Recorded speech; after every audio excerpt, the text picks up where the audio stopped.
Welcome to everyone to a new video. Now, Warzone Season 5 Reloaded update brought with it debatably the last two long-range weapons we're going to see for Warzone 1, and having already covered the BP-50, which is up here if you need some good builds, we're also waiting on the release of the new LMG, the Lienna 57. Now, although we still don't have this weapon to use, you can know the unlock terms, which is 15 long-range kills. We don't know with what weapon though, and you can also find this as floor loot. Now, you were able to find this in different game modes. Now, the only one that I know of at least is the totally normal BR playlist, and I've gone ahead and given it a good couple of runs and even leveled it up to max level to bring you some initial thoughts and builds based on the stats already available through sim.gg, so shout out to them.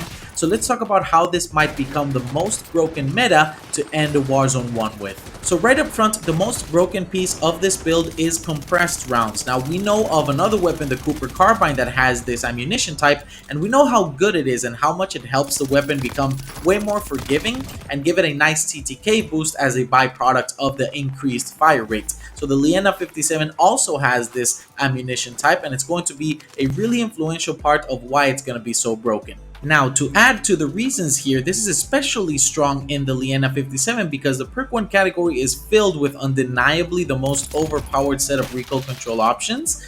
Icy Veins, Tight Grip, and Hard Scope are the cherry on top, but you still have Fleet and Discard to make this a monster weapon for all sorts of situations. And if you didn't know, this is how strong Icy Veins is on the Whitley LMG. So this is a severely underrated perk, and the Lienna 57 has it available to use. Now, talking about recoil, I tested the green floor loot version of the Lienna, and it doesn't seem to have any particular initial or sustained benefit or sort of natural tendency to the pattern. It just looks like it's a steady up and to the slight right pattern, meaning that stacking control attachments will not be as tricky as other weapons. With this said, I noticed the best way to optimize this weapon is finding the best visual recoil reducing attachments, as it seems to have quite a visual kick, and if you happen to find it on the floor and switched to the lower zoom sight it has because it's running a 3.5x dual optic, you should have noticed how much better it felt with that lower zoom option.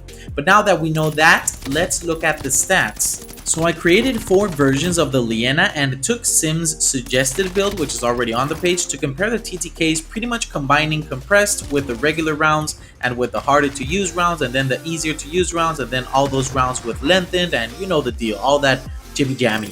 What the tests indicated is that the best TTK version of this weapon will come through combining the Clouser rounds, which can be a 50 or 75 drum mag, and compressed rounds. Now keep in mind, with the TTK difference, it is minimal. It's about 50 milliseconds, and this build does have the worst bullet velocity out of all the combinations. So looking into some overall stats, we can see the best fire rate comes from the Clouser rounds with compressed. The best bullet velocity comes from the 5.6mm magazine types and the lengthened combo, and the best ADS time is an added benefit of running the 5.6mm rounds as well. The reload is sort of ambiguous because it depends on the final build or magazine type, if it has some faster reload option to it, or maybe if you go with discard for the final build.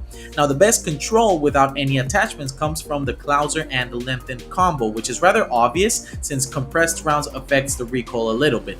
But there you have probably the most important things to know about the Lienna as it comes out. What magazine size to shoot for depending on better control, ADS, or bullet velocity. Now, once we get access to it, you know we'll be covering the most flexible builds for it, which we normally find 2 to 5 different ways to build these weapons. So if you're the type of player that doesn't like to run your favorite weapon a single way, make sure to subscribe and turn the bell on for notifications so you never skip a beat once the full optimization is out. I thank you truly for clicking on today's video, and I hope you enjoyed it, and stick around for more. If you're as much of a fan of Warzone's gun sound effects as I am, make sure to stick around because I have some ASMR type of videos coming out very soon. But with nothing else left to say, I hope you have a fantastic rest of your day, and through it all, I hope you always remember, Sauce Time Gaming.